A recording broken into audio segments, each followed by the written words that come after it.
That's it, darling. Can you put it at the end of the bed? Okay, thanks, Auntie. Hey. Hey, What's with the mattress?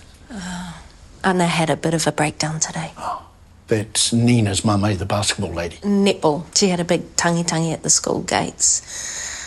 I asked her how it was going with the ex and whoosh, all started coming out. So where's she now?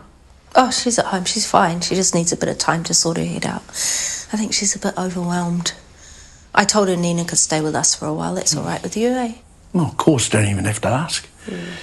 And she'll need some space to deal with that grief. Well, he hasn't died. No, but grief is grief, and that's what she'll be feeling.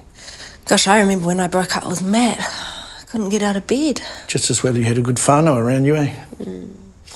If we can help, we always will. That's what your mother used to say. We had so many people staying with us when I was little. Yeah. Oh, kia ora, Nina. How are you? Good. Hey, how's the netball going? It's going good.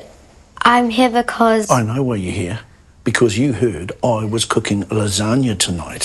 Famous. Anyway, you set the table and I'll start cooking, eh? Okay. Kia ora. Thanks, Dad.